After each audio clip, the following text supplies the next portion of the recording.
Well, folks, it's finally happening. Foreclosures are up, and dare I say, they will go higher. Let me explain. Home foreclosures are up 18% year on year.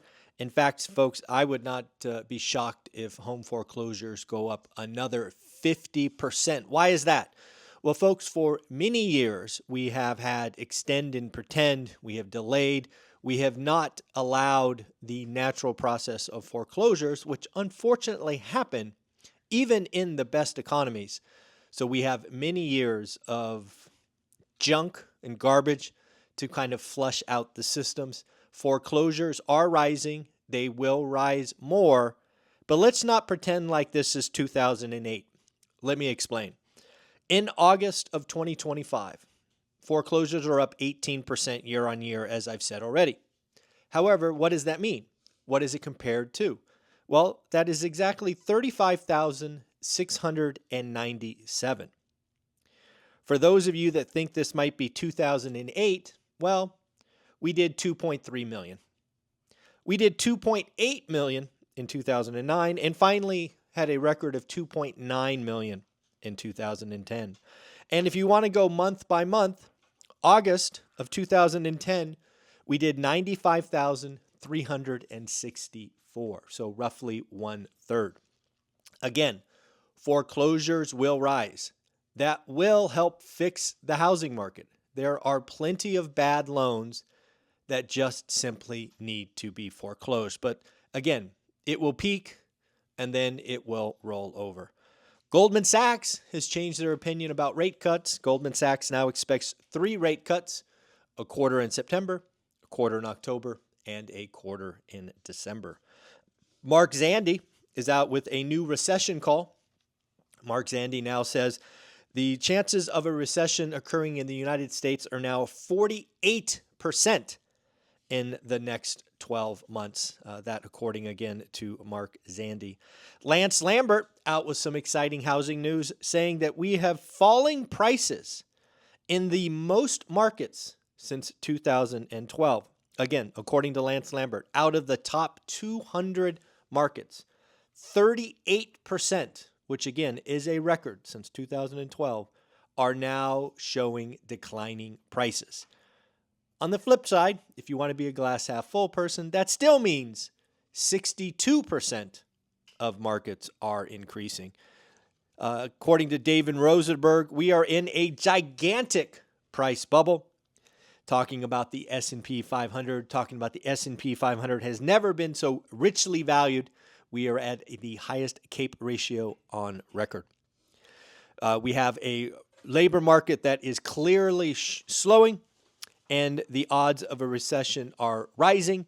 And according to David Rosenberg, this is going to take the earnings multiples, or the earnings down and the earnings multiple down for a double dip smash on the S&P 500. Ray Dalio is out urging investors to prioritize gold over U.S. Treasuries. In fact, Ray Dalio says something I've not heard before. Ray Dalio recommends 10 to 15% of your holdings be in gold. Again, folks, this is according to Ray Dalio. Where are homes selling the fastest? This according to Realtor.com. There is a list of 15. I just got the top 5. The top 5 markets that are selling the fastest. Milwaukee, Wisconsin. Shout out Milwaukee. You are the #1 fastest moving market at 32 days. Followed by Buffalo, New York, Chicago, Illinois, Grand Rapids, Michigan, and Cincinnati, Ohio. All 4 of those coming in at a tied for second place at 37 days. So again, where is housing moving? Definitely seems to be in the Midwest. We have mortgage rates dropping. Again, mortgage rates averaged 6.35% last week, with Friday being a year low at 6.27. The question I have, because this is Fed week, Fed decision on Wednesday, will mortgage rates continue to fall, or have mortgage rates already fallen? If you're looking at the 10-year this morning, last I checked, it was down, so mortgage rates will be falling. Will people initiate rate and term refis?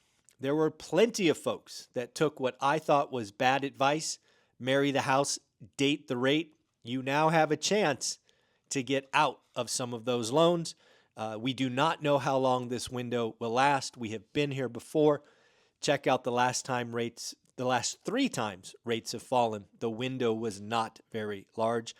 However, my biggest question is, at what rate will we initiate $1 trillion in cash out refis? That is the question. In order to get $1 trillion in cash out refis, we have to keep mortgage rates low. It can't just be a day, a week, or even a couple of weeks. We will need months of low mortgage rates for homeowners to initiate cash out refis.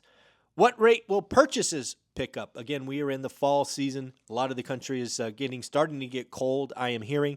Will purchases pick up? And if they do, when? And then finally, will mortgage rates do what they've done the last 3 times, hit a bottom, and then V-shape right back to 7%?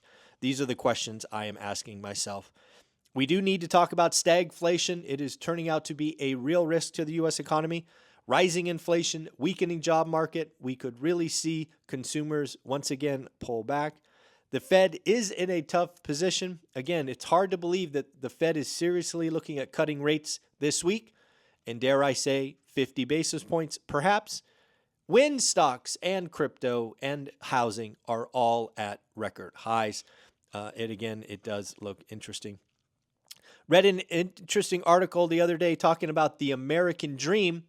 Apparently, the lifetime cost, not 1 year, lifetime cost of the American dream, which includes weddings, healthcare, raising 2 kids, paying for their college, cars, homes, etc., etc. Total cost for the American dream, $5 million. Yes, folks, according to this survey, $5 million. That's actually up 50% in the last 2 years. Can you say inflation? I do want to shout out some people that bought tickets to the Vegas event. Remember, folks, we are running a special this month. If you buy tickets to the Vegas event, you will get $100 in teachable credits.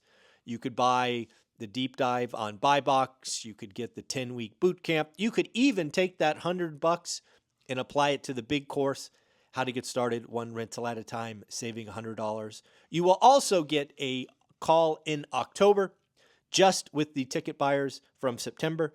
And finally, you will get autographed copies. I am doing something extra for this month because I do want to get the ticket sales sold. And I want to thank Shawnee. She bought 2 tickets, so you will get autographed copies of both books. And Eden, thank you for buying your tickets. Folks, if you bought the tickets this month, I will be reaching out to you probably in the next 48 hours asking for your address so I can drop these off at the mailbox. Again, thank you for buying tickets. Link will be in the description below if you want to come to Vegas and see folks like the Lumberjack Dion, Pace Morby, and many other folks like Jason Hartman and so on and so forth. Mark Zandi earlier told us there was a 47 or 48% chance of a recession. UBS says, hold my beer. UBS says 93% chance of a recession. Yeah, that's not good. 93% chance, according to UBS. And then finally, my last page of notes. U.S. banks are sitting on $395 million in unrealized losses. This, again, folks, with banks doing what they call hold to maturity. This could be mortgage-backed securities, could be treasuries, could be lots of things. But again, U.S. banks are sitting on nearly $400 million in unrealized losses. Something interesting to think about is there is $7.5 trillion sitting in money market accounts. The thing that I ask myself is, when does that money move? Does that money move when money markets earn 2%, 3%? When does that money move? Because that is an avalanche of cash sitting on the sidelines.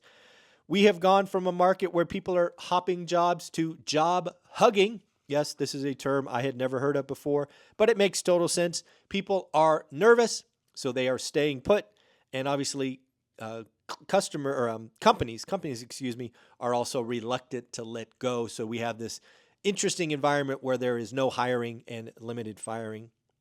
Consumer sentiment, again, reported on Friday, was a nasty number, came in at a 4-month low. Clear signs that the middle and lower income are worried about jobs. They are pulling back. Looks like Canada is trying to take on home affordability. They just announced a $13 billion program to accelerate housing construction. And then finally, the last thing I read about was underwater car trade-ins. This is where you trade your car in and you actually have negative equity. That apparently is at a 4-year high.